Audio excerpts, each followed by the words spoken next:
What if your legacy involves your whole person and your family more than the transfer of your wealth?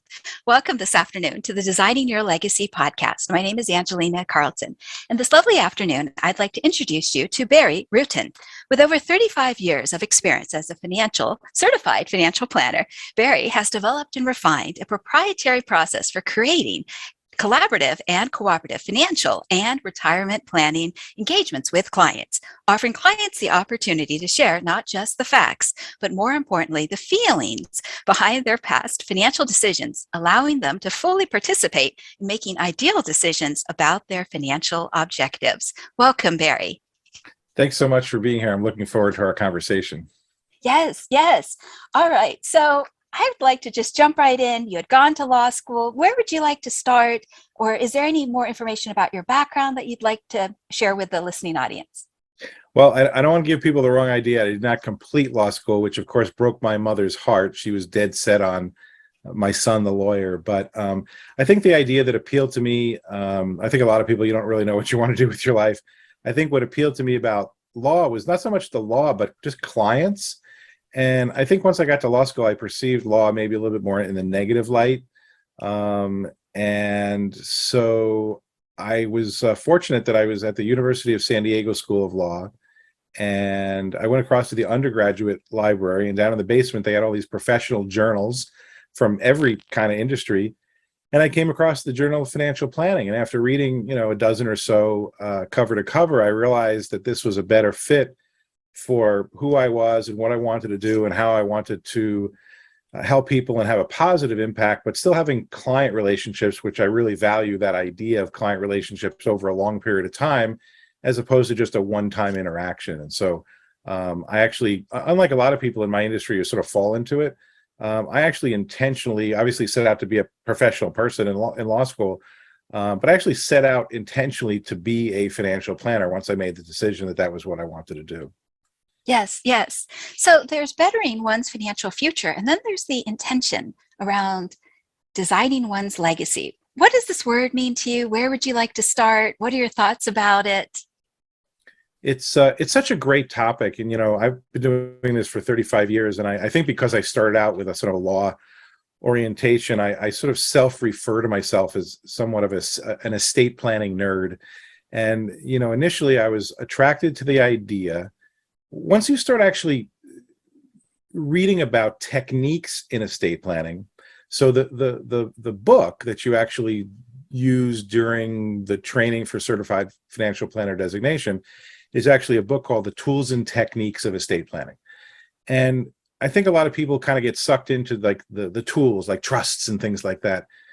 But what I found that when you actually start to talk to people about this is, lo and behold, there are actual human beings with lives and families behind all these documents. But on one hand, what was fascinating to me, and the two big takeaways were that whatever you could conceptualize, as long as it was legal and not fattening, you could actually have these documents do.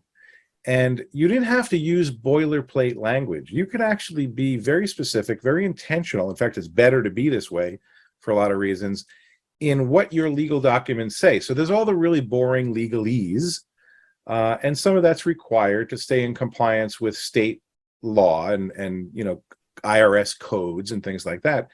But you can very much put into these kinds of things your intentions. And the more conversations I had with clients about their intentions, what did I realize? One, people hadn't necessarily given this a lot of thought. Sometimes it's pretty much, yeah, when I'm done with my money, my kids will get everything. And that's kind of the extent of the thought process, right?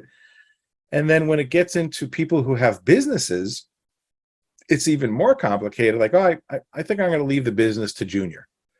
The problem with that is that could be really problematic if the right planning and legal documentation and discussions aren't in place. And so what I started to realize is that while I feel like I'm technically proficient in all areas of financial planning, I found that I was the most enthusiastic, the most engaged in helping clients through these conversations to help them self-discover their own feelings. And it was somewhat fascinating when client A, spouse A turns to spouse B and says, I didn't know you felt that way. Or someone would say, well, I've never even thought about that. No one's ever asked me that question. An example would be, we all have our money beliefs that are often grounded in how our parents or grandparents handled money, talked about money, how it went on in your household. And you could have very different feelings than what was taught to you, or you could have the same feelings. So I'll often ask someone, was money discussed in your family? And, was money left to you? And did you inherit money? And, if you back up a step and you ask someone about college, paying for college for kids, it's a great example where we don't want to make assumptions that someone wants to pay for college education. Some people say, yeah, I want to pay for everything because it wasn't paid for me and it was a real burden. Other people say, I want them to pay for half because I think it would be good for their development to have some skin in the game and really appreciate their education. And oftentimes the two spouses, the two parents will have different opinions that may be similar to their parents. Maybe what they experienced, they want it to be the same or different. And this is the same thing in conversations of legacy. And just to define our terms, and I'll stop and give a break here in a second, but I'm very passionate about this topic, as you can probably tell. What does legacy even mean? And I think the best definition I have tried to share with clients is the impact of your money and your influence on people and organizations that you care about and believe in. So when it comes to people, these are people you obviously know and probably love, and you want to impact them. When it comes to organizations, whether that's service organizations, religious organizations, scholastic organizations, nonprofits, it's that you believe in the work that they do, and you don't even necessarily have to be directly involved in their work. Like, I really believe in certain entities and I'm not involved in their work, but I might want to facilitate their good works by helping them out financially. So I just to kick us off, that's a little bit of background about why I was so excited when I had this opportunity to talk to you, because I think we're kindred spirits here, and I think we share a lot of the same thoughts and feelings about how to help guide people to get to a place where they understand what they want to have happen, they understand the outcomes that they desire, and therefore we then translate that into language and technique and documents to make sure that those outcomes actually happen the way they want them to happen. Yes, absolutely. And I just wanted to echo something that you had shared about how often, or maybe not so often, these conversations happen. Because I think oftentimes we live in a society that focuses on news, sports, and weather. And so when do we actually bring up these deeper topics, like you had mentioned before, two partners can sit across the room from one another, whether it's virtually or in person, and say, gosh, I never knew that is how you felt. And when it comes to money, people are passionate regarding their feelings, because either the scarcity beliefs come up, or the abundance beliefs. It's very interesting. And anyways, so one of the things you mentioned is that oftentimes there can be many fragmented pieces, almost like a jigsaw puzzle, regarding our knowledge. And one of the key things that you like to do is to be able to connect those, let's call them jigsaw puzzle pieces. So what say you? Well, a lot of us are familiar with Frankenstein's monster from the old movies. And, that was built from a bunch of body parts from different people.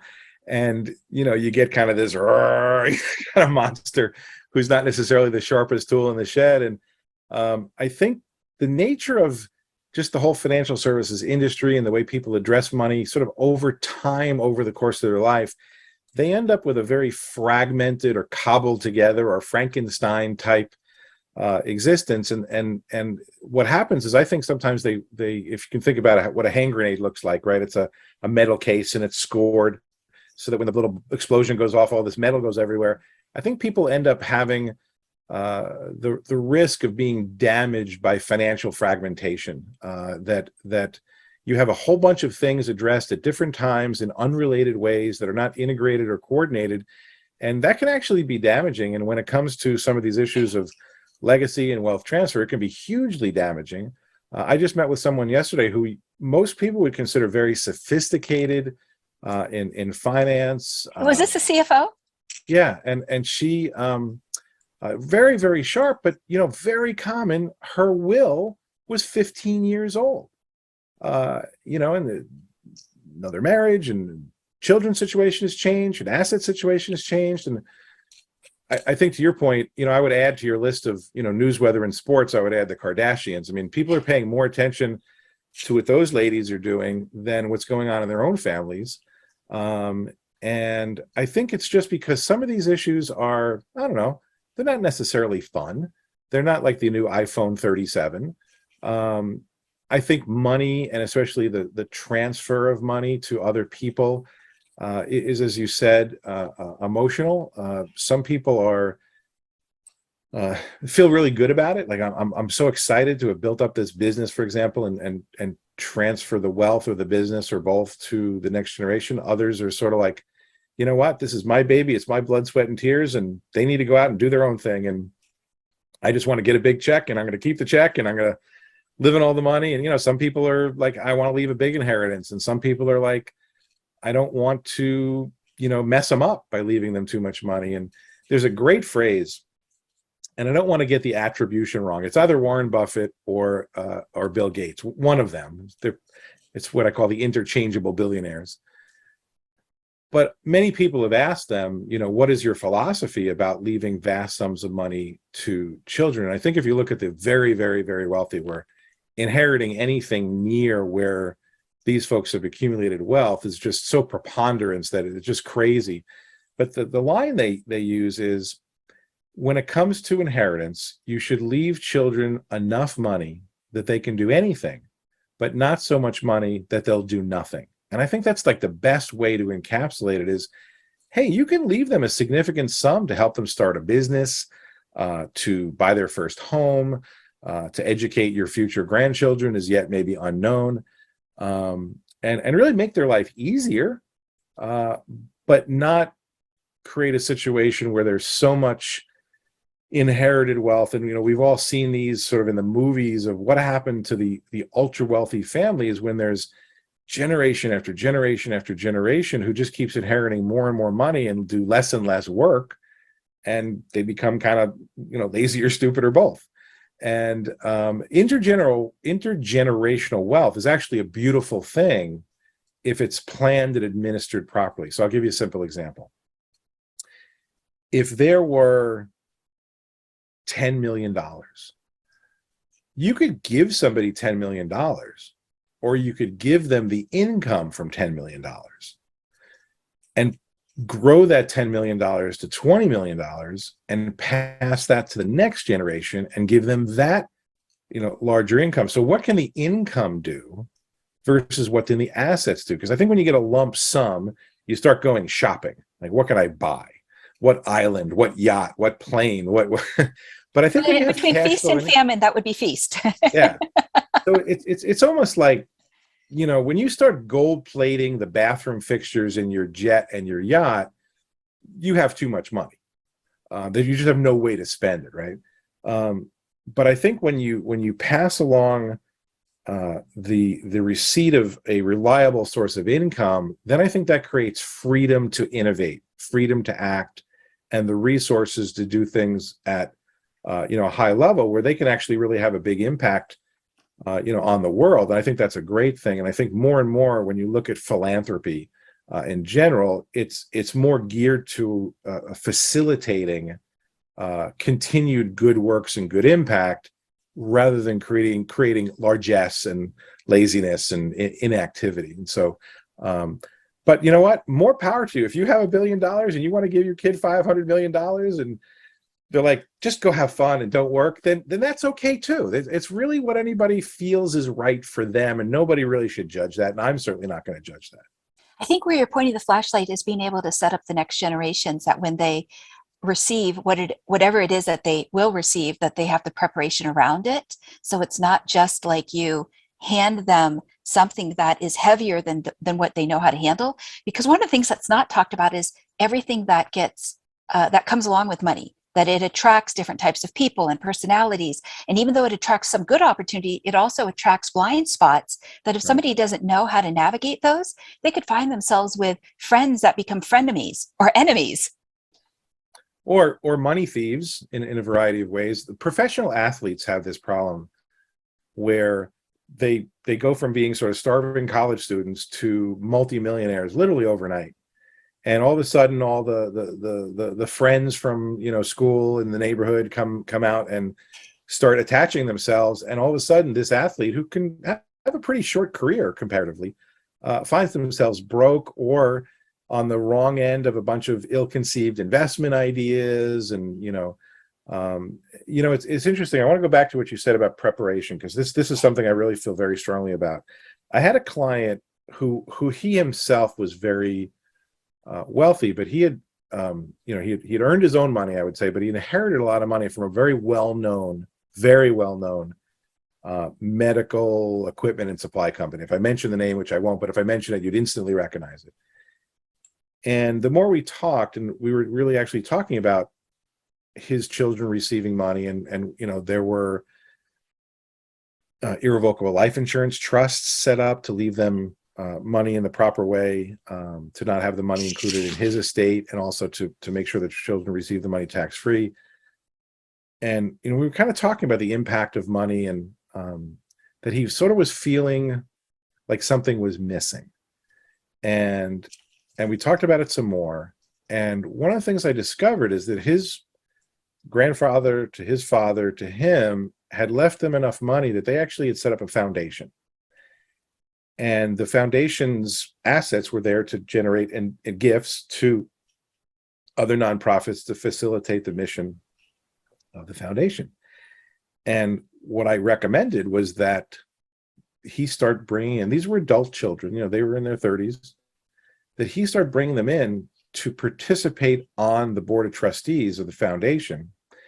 And once he felt comfortable, to carve out a sub piece of the foundation to let the adult children administer, receive the grant requests, decide who to give money to, how they wanted to present the gifts and things, so that they started to develop the financial maturity, the wisdom of what it meant to be philanthropic in a proper manner, because those assets for that foundation were not available to the family. They weren't the family's assets, they were the foundation's assets.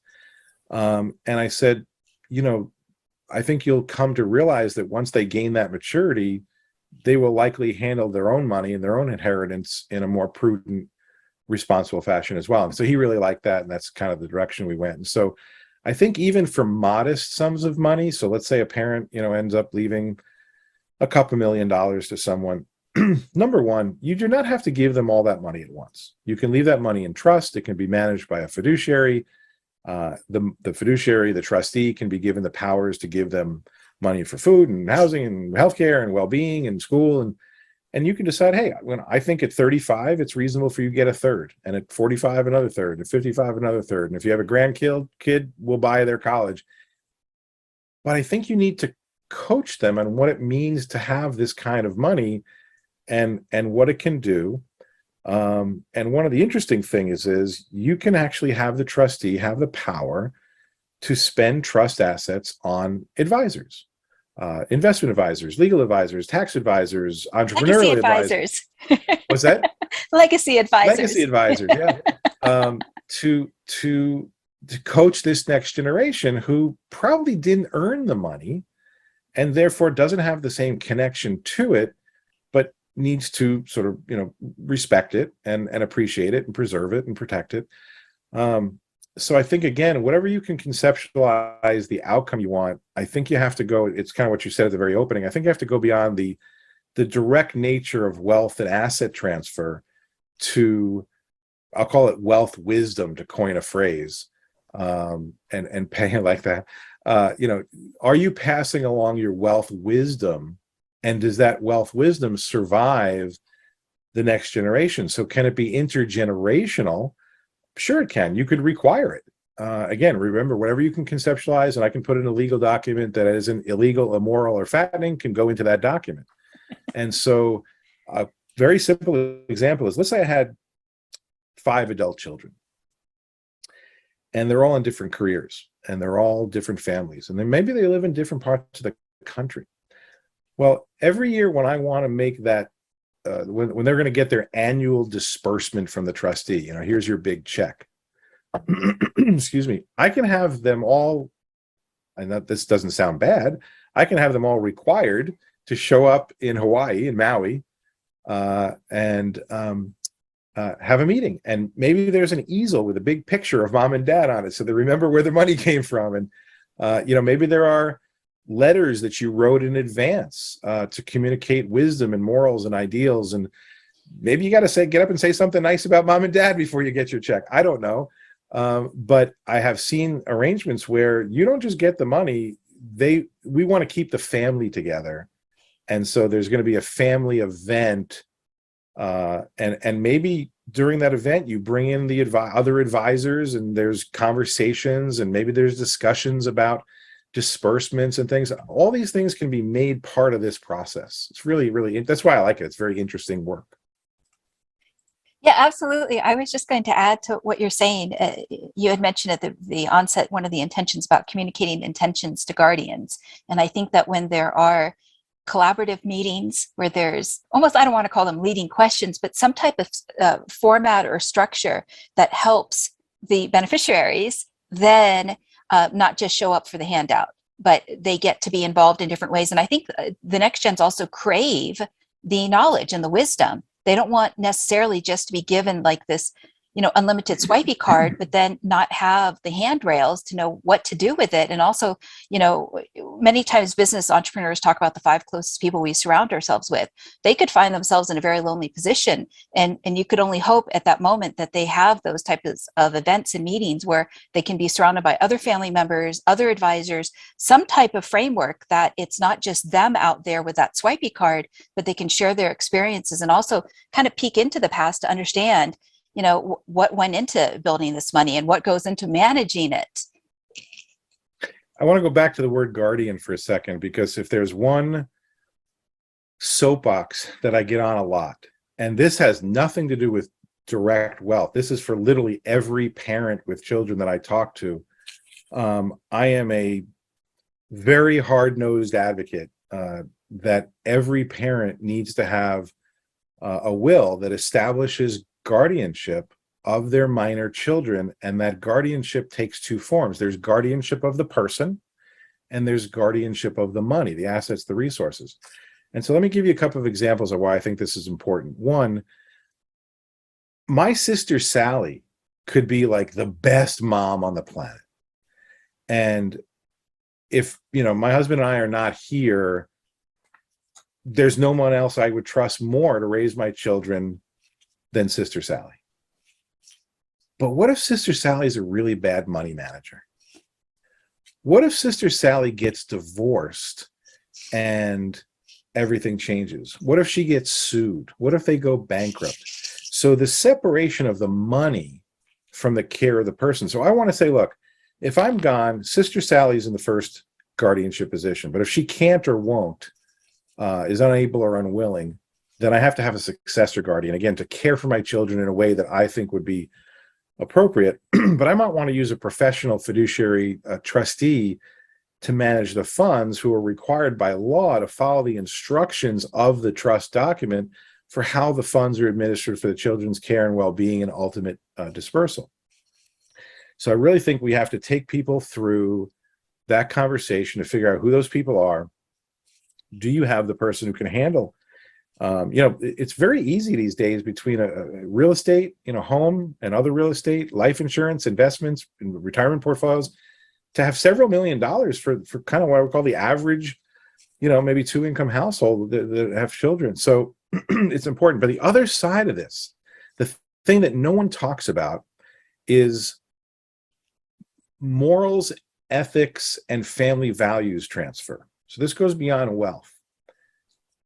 If Sally's going to raise the kids, this is Sister Sally, she still may have different ways of running her family than my family, right? And so I might want to put down in a document my beliefs, that I want shared with my children on my behalf. They could be about religion. They could be about money. Please don't make them about politics. It could be about how to be a good person. It could be that at certain milestone ages, let's say your kids are really little, they're 4 and 5, don't really understand too much. You could write a series of letters to them at age milestones, 13, 18, 21, 25, when they get married, when they're pregnant, when they have their first kid.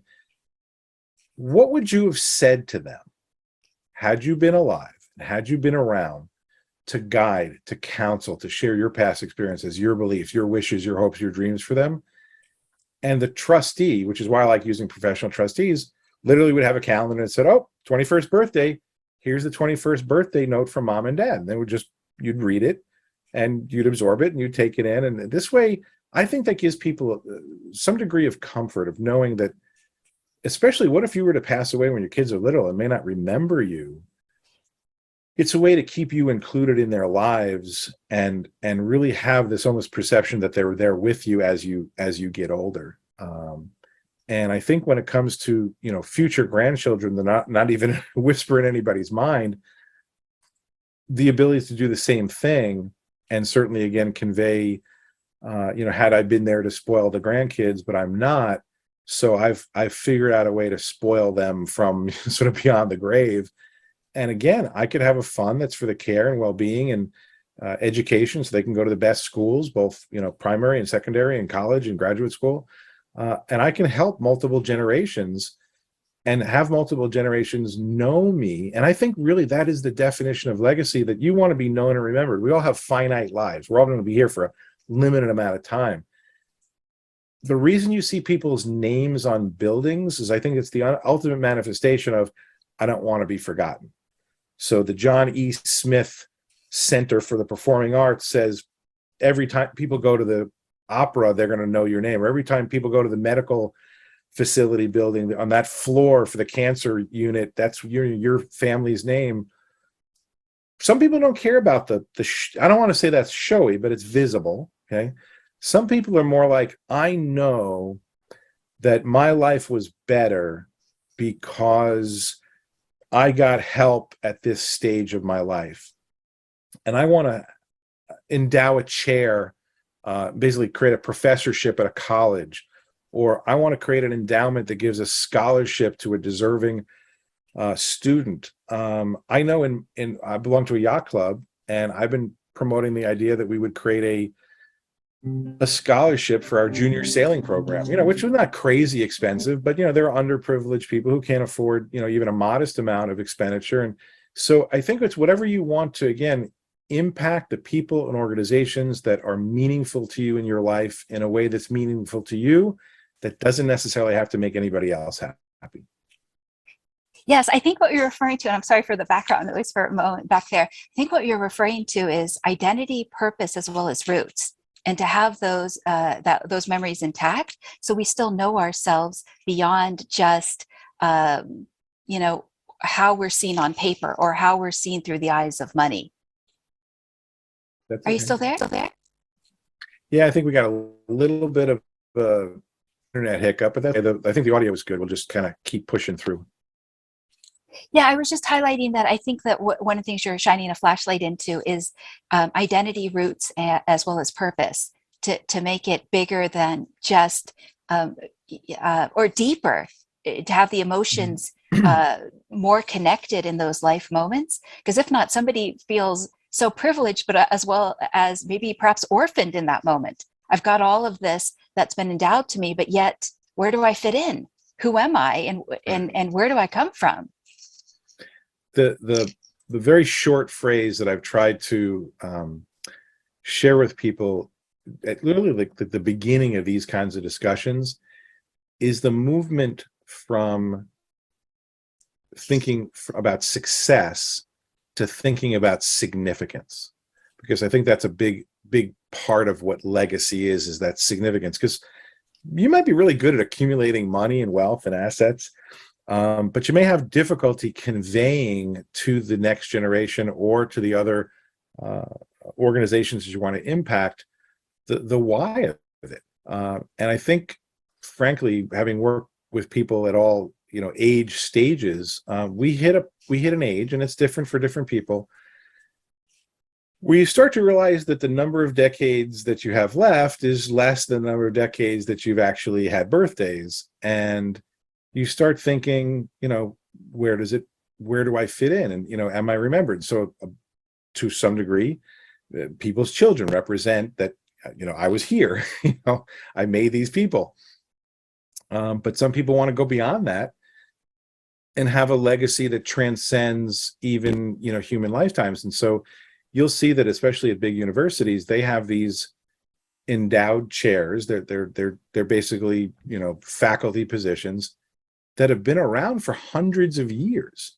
And it's like, for example, a very prestigious thing to have I'm making up names here, but the Jonathan S. Burroughs Endowed Professorship at Harvard University for medieval studies, or whatever, been around a long time. And I think that's kind of an amazing thing to have, that kind of lasting impact, that you don't know if you're going to be, let's say it's somebody in the School of Medicine or biology or something. I mean, you could be you could be educating the person who, cures cancer, cures some other disease, who maybe figures out how to get broccoli to taste like chocolate, somebody who really has an impact on the world. And again, pretty much it doesn't have to be so grandiose. Again, I had a client who was very supportive of the Humane Society in her area. And she wanted to leave them a significant amount of money, but the concern was that the funds would just be, even if they were used for good work, would all be consumed in near time, within 10 years or whatever. And so we positioned it in such a way that the money would, just be there perpetually. It's interesting, you see different economic impacts. We're going through somewhat difficult economic times. And one of the things you see and read about is that religious organizations, churches and such, are having trouble with tithing. Just people having enough money. When my gas tank costs twice as much money to fill up, my free cash flow to be charitable Contribute in might tithing. shrink, right?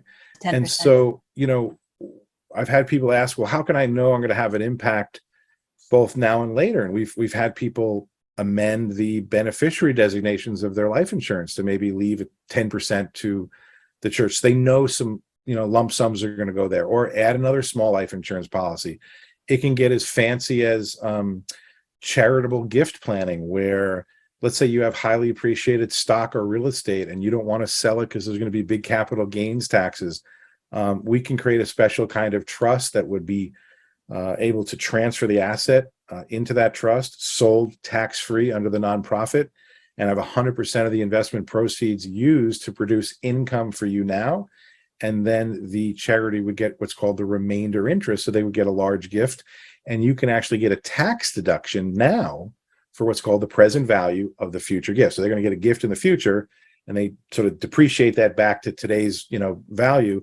And you might get a tax deduction that's so large that it wipes out all your taxes for a couple of years.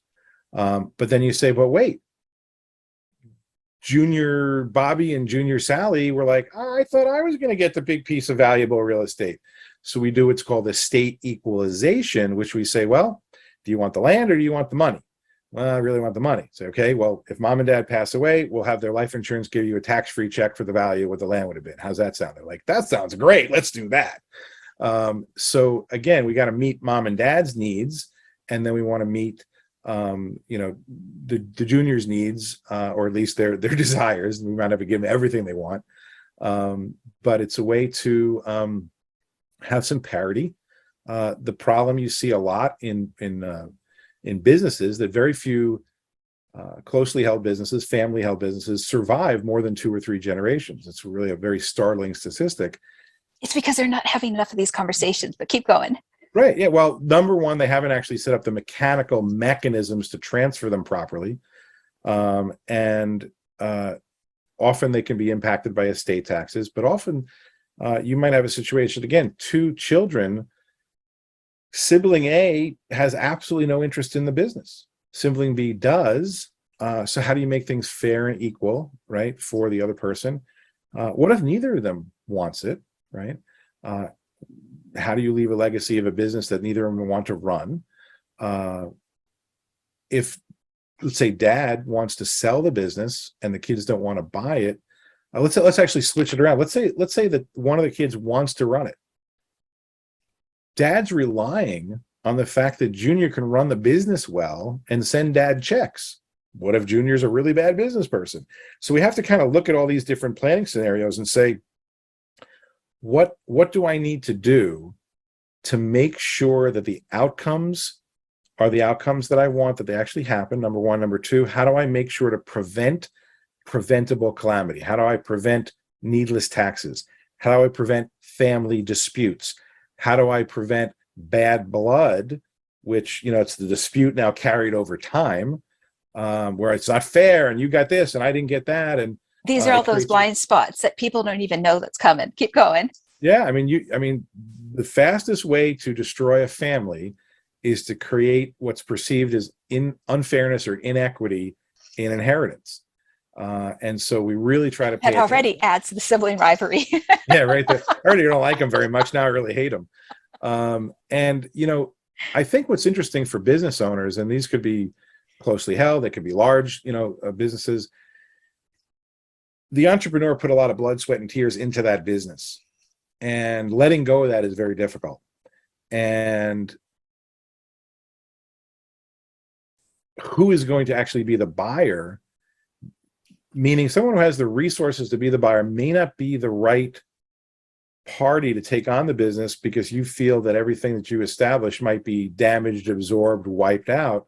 And so part of the discussion we have when business owners are preparing to sell or lining up to sell or even contemplating selling down the road at some point is to make sure that we have the right documents, business valuations, buy-sell agreements, first right of refusals, and making sure that this is going to go where you want it to go, the way you want it to go.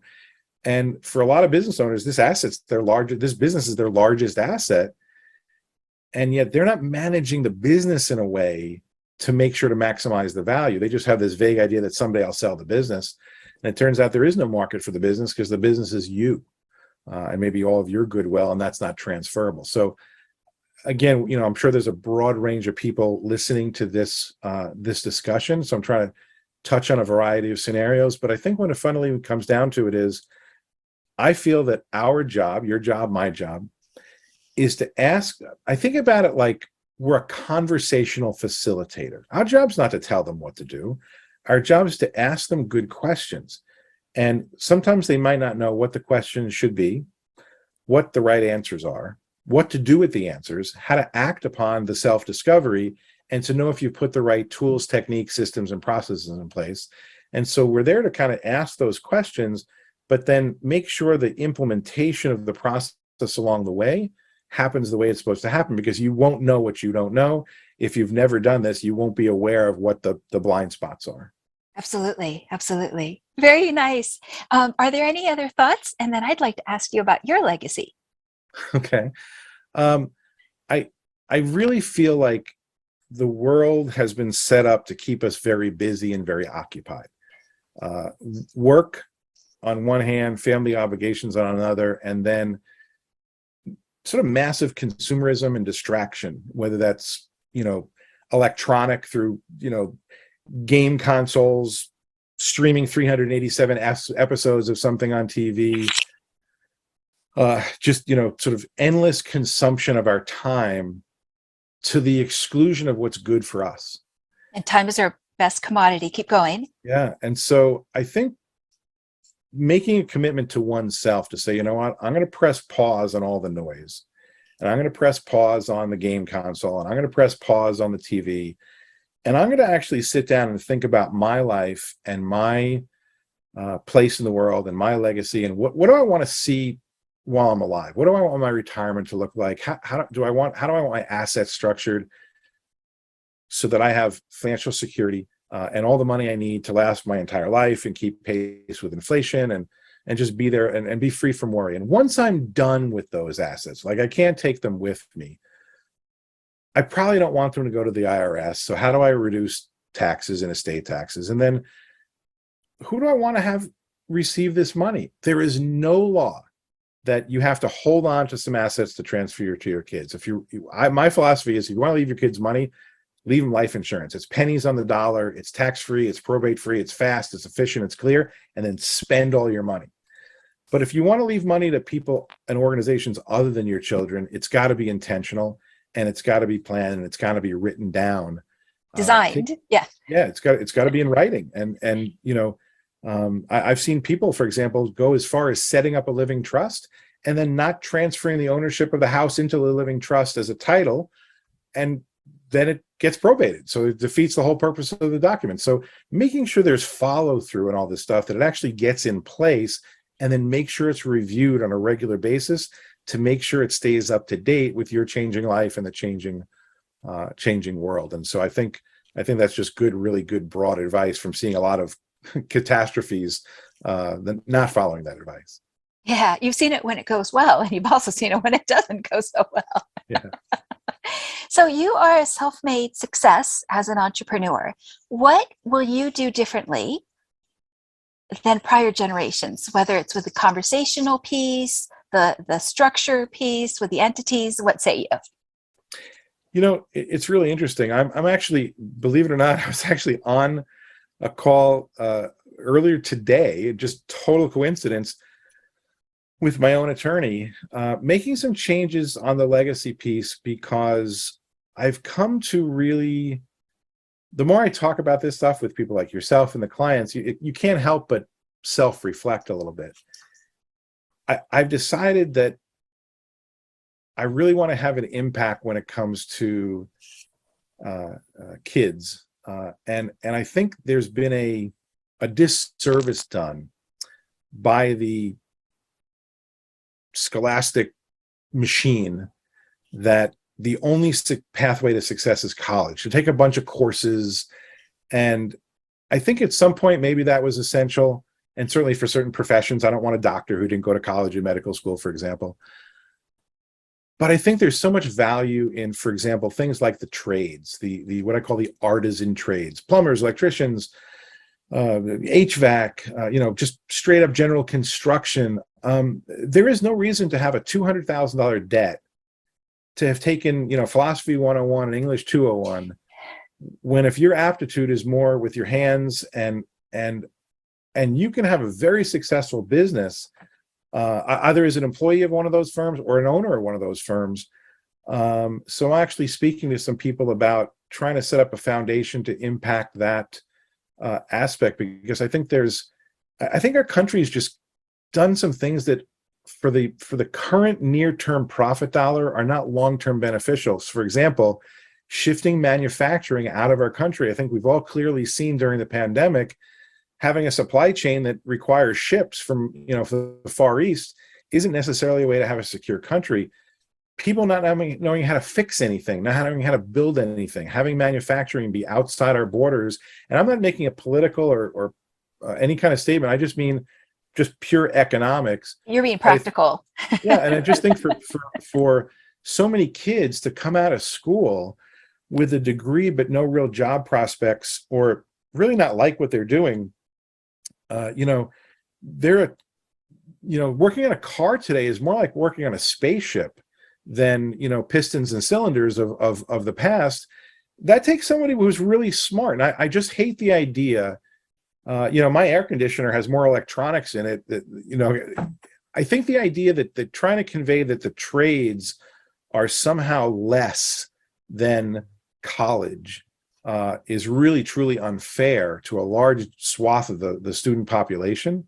And so I'm making some changes to try and impact that, both now actively, and then when I don't need my assets anymore, down the road. Yeah, that's lovely. And what a way to honor both the country that you live in as well as your own personal values. I like reading about how this country was. Look, there were some things that weren't ideal back then, but the fact that the average person could actually work on their car and actually fix it, that people went to work and built stuff and can actually point. My father worked for several of the contractors that were involved in the Apollo program, and they could point and say, I worked on that capsule, I worked on that launch system, I worked on that, computer system, and they could touch it and know that they had an impact on it. I think that's lost in a purely information-based, financial product-based society, that it's more bits and bytes. And part of that is great, and part of that is awesome, and has created tremendous opportunity. But I still think that our country needs a new group of students that kind of take back being the builders of society and the builders of our infrastructure, and making sure that the country is on solid footing. I think the pandemic, they say that a tide, when the tide goes out, you discover who's not wearing bathing suits. I think we discovered that we weren't wearing the bathing suit we thought we were wearing. Yeah, absolutely. So kudos for supporting the builders, because when I even look out at some of the real estate in America, sometimes I wonder if we're living back in the 70s or the 80s, because those improvements aren't there. And when you refer to the skill sets required, we've got a whole population of youth, whether it's Generation Z, Y, or X, that can embrace this. If you're a student who knows how to weld, they've got a guaranteed six-figure job and lifetime security, because they're not going to come up with a replacement for metal. You know what I mean? And I think that if that same student decides, I want to actually have a welding business, then I think the scholastic emphasis should also be on coursework and experience in entrepreneurship of, how do you run a business, and how do you hire people, and how do you run a payroll and manage books and market and everything. And I think those are just as valuable as how to do calculus. Yeah. Well, I think what you're pointing to is that there's a place for the calculus, but there's also a place for adding real value that is tangible and we can see with our hands. Exactly. Yeah. So speaking of values, what values or principles do you get to honor with the legacy that you would like to design? Run that by me one more time. Sure. Speaking of values, what values do you think your legacy will get to honor? Well, like I said earlier, I think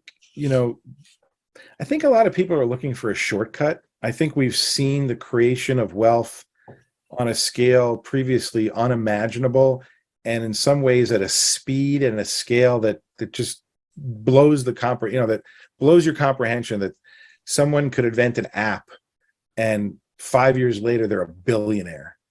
And I think, while I'm not necessarily saying anybody should be out there with a sledgehammer in the hot sun breaking bricks, I think we need to accept that most good things come from plain old hard work, effort, and time.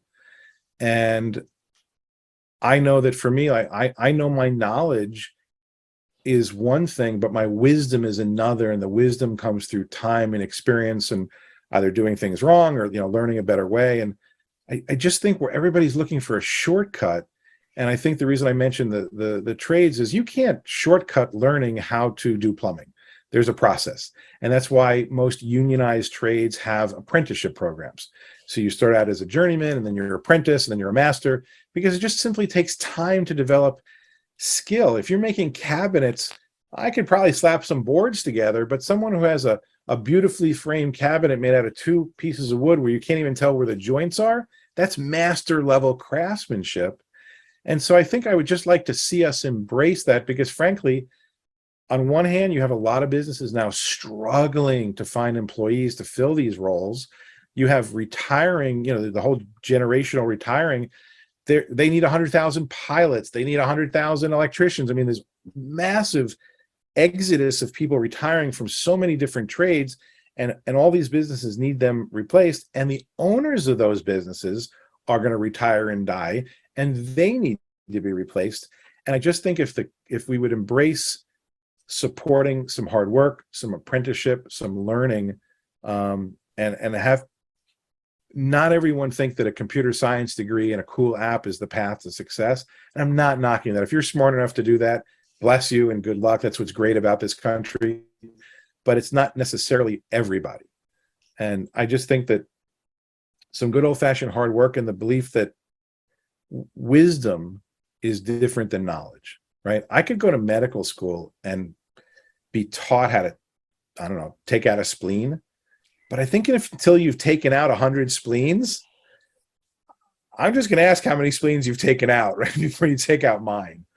And so I think we just need to value wisdom. So that's why, again, I want to influence that, that aspect.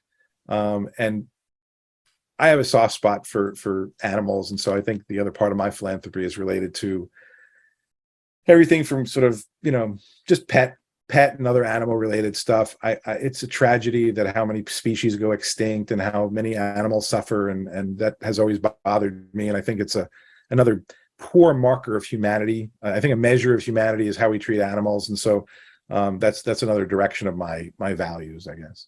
Very nice. So I might say values around being humanitarian, hard work, sweat equity, master craftsmanship. Right, exactly. Any positive role models growing up or today?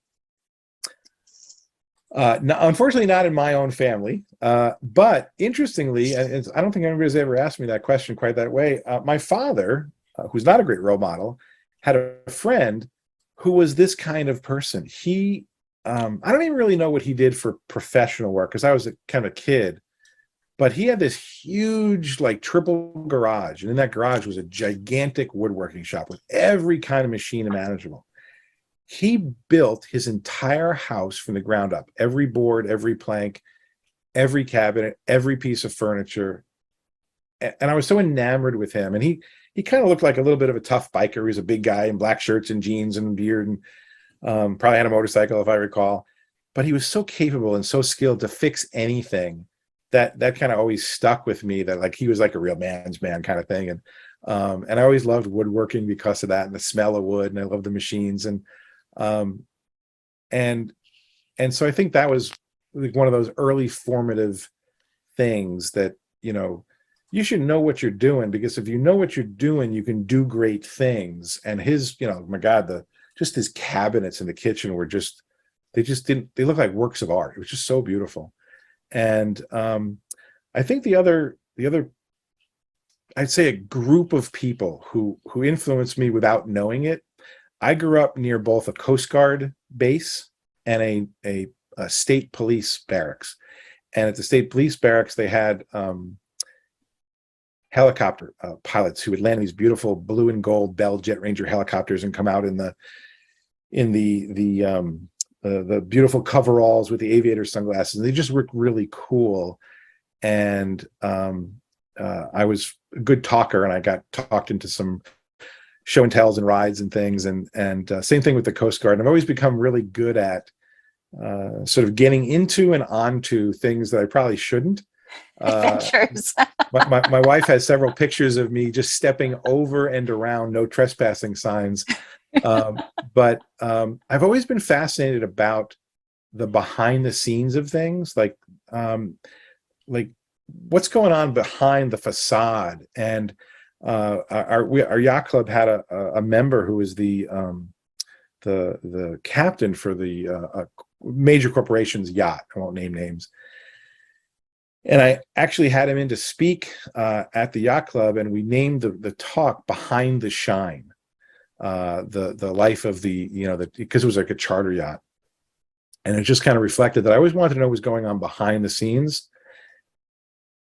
When it came to my financial planning practice, what was so interesting to me was the realization, like my childhood wasn't great, didn't have a great family life, and but you're trying to put on this facade that everything's fine when it's not.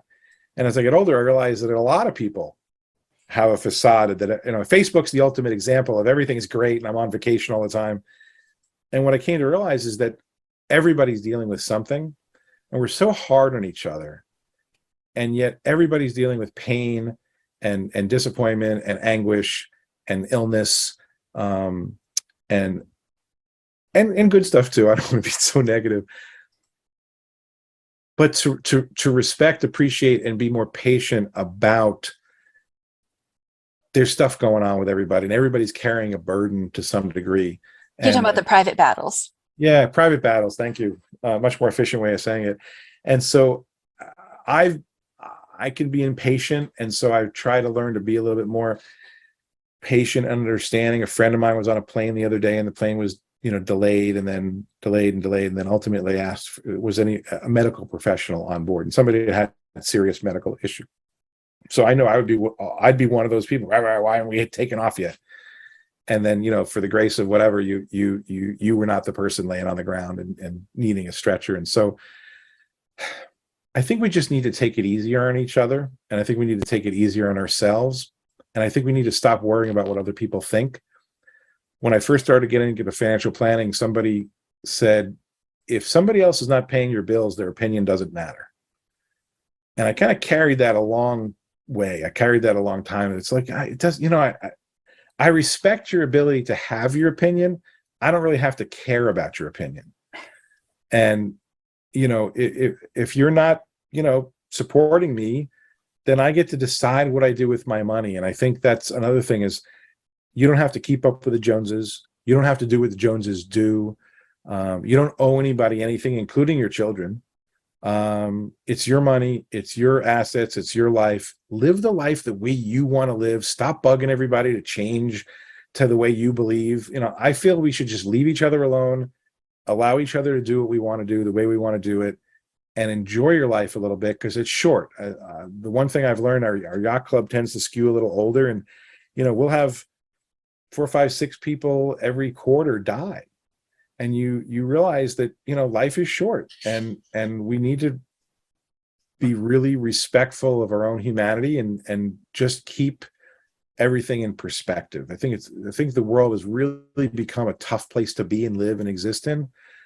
But I think this issue of legacy that we started out talking about allows us to have an impact that we don't really realize we can have. And I think I would just encourage people to really pursue their own thoughts about impact and legacy and outcomes, and realize that you can, even with modest sums of money and a little bit of planning, have a really big impact on people and organizations. And that will feel really, really good. That's the thing. You've probably heard this a lot. Once you've kind of put these wheels in motion, you feel so good about it. The inner peace. It's kind of like taking what's that? The inner peace. Yeah, it just feels right that I've done something outside of myself, right? The way to make yourself happy is to make other people happy. And so I think that's probably the last thing I would want to share on that. That's lovely. Thank you very much. When I was growing up, in order to get my allowance from my dad, I had to say to him, success begins when you quit caring about what everyone else thinks. Good for him. And that was 10 years between age 6 and 16. 10 years, 52 weeks out of the year. That was the open sesame line. Yeah, we all care a little bit too much about that, right? That's I think great. he was trying to break me of that habit. But anyways, right. What's the best way if a listener would like to reach you, or any viewer that might be watching this? Sure. So my website is WealthDefenseGroup.com, which probably tells you a little bit about where I'm coming from. The company is Wealth Defense Financial Advisors, but the website is WealthDefenseGroup.com. If someone happens to be listening who's a business owner, and any of the issues related to legacy and business transfer and kind of preserving family harmony is important, there's a little sort of self-quiz survey you can take on there. Same address, WealthDefenseGroup.com, but then /Bobs, like the guy's name with an S at the end, BOBS. That'll take you to a little sort of hidden page on the website where you can do the do that little survey. You can enter information or questions you want, and I'll get that, and I can get in touch with you. That's lovely. Wonderful. And I'll make sure to include the link in the show notes in the description. That would be great. Okay. Well, wonderful. Thank you, Barry, for speaking into legacy so broadly as well as deeply regarding the human experience, as well as also the necessary steps, that it just doesn't happen within 24 hours or one weekend. There's a lot of thoughtful energy that needs to go into it, and the resources are available, whether that's the advisors, the financial planners. There are people who specialize in this niche that can help facilitate, whether it's a founder or someone who's exiting and that needs to figure out, how you phrased it, to communicate their intentions to their guardians or to their beneficiaries, but also to the next gen coming up that might find themselves with a gigantic brand new weight on their shoulders, but not quite having the knowledge or the wisdom to know how to navigate that. So thank you very much for. It was my pleasure. I enjoyed it. Thanks a lot. Okay, I'm just going to read out the closing paragraph and then we'll finish up. Okay, so thank you so much for joining. And I look to distill the best practices on this Design Your Legacy podcast, positive examples in action, and the best ideas to inspire you. As today's affluent are 2/3 self-made, I hope to invite a variety of guests from many walks of life to bring you their insights and experiences. For many listeners, there can never be enough education and preparation in the moat around your castle. Whether you find yourself with new wealth or generational wealth, may the content of this channel be an anchor in any storms ahead. We do our best to provide original content for your intellectual and emotional curiosity. If you're listening on Apple Podcasts, please rate and review, or if you're on YouTube, please subscribe and like. And so thank you so much for joining, and thank you, Barry, very much for your time today. Thank you very much.